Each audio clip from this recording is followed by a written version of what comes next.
2 നൂറ്റാണ്ടോളമായി മമ്പർ മക്കാമിൽ എല്ലാ വെള്ളിയാഴ്ച രാവിലും സ്വലാത്ത് മജ്ലിസ് നടന്നു വരുന്നു. ആരാണ് ഈ മജ്ലിസ് സ്ഥാപിച്ചത്? ബഹുമാനപ്പെട്ട ഖുതുബുസ്സമാൻ തങ്ങൾ റഹിമഹുല്ല കേരളത്തിലേക്ക് അല്ലെങ്കിൽ മമ്പുറത്തേക്ക് വരുന്നതിന് മുമ്പ് തന്നെ അവരുടെ അമ്മാവനായ ഷെയ്ഖ് ഹസൻ ജിഫ്രി തങ്ങൾ ഹദർമൗത്തിലെ തെരീമിൽ നിന്ന് നേരത്തെ കേരളത്തിലെത്തി മമ്പുറത്ത് താമസമാക്കി അവിടെ വഫാത്തായി. ഹസൻ ജിഫ്രി തങ്ങൾ വഫാത്തായതിനു ശേഷമാണ് ബഹുമാനപ്പെട്ട മമ്പുറ തങ്ങൾ മമ്പുറത്തേക്ക് വരുന്നത്. ഹസൻ ജിഫ്രി തങ്ങളെ മക്കാമിന്റെ അടുത്ത് വെച്ചാണ് ഈ സ്വലാത്ത് മജ്ലിസ് തുടങ്ങിയത് എന്നാണ് ചരിത്രം. അപ്പോൾ എത്ര വർഷങ്ങളായി ആ മജ്ലിസ് നടന്നു വരുന്നു, ഒരു ബുദ്ധിമുട്ടുമില്ല. എല്ലാ വെള്ളിയാഴ്ച രാവും നടന്നുകൊണ്ടിരിക്കുന്നുണ്ട്. അൽഹംദുലില്ലാ. 100 സ്വലാത്ത് ചൊല്ലും പ്രത്യേകമായ രീതിയിൽ.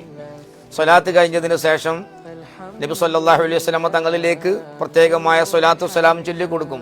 പിന്നെ 3 യാസീൻ ഓതും. ഇതൊക്കെ കഴിഞ്ഞിട്ടാണ് ധാരാളം ആളുകൾ ആ മജ്ലിസിൽ പിരിഞ്ഞു പോകുന്നത്. ആയിരക്കണക്കിന് ആളുകളാണ് ആ സദസ്സിലേക്ക് വരുന്നത്. അമുസ്ലിം സഹോദരങ്ങൾ പോലും സലാത്തിന് വന്നിരിക്കുന്നത് ഞാൻ കണ്ടിട്ടുണ്ട്.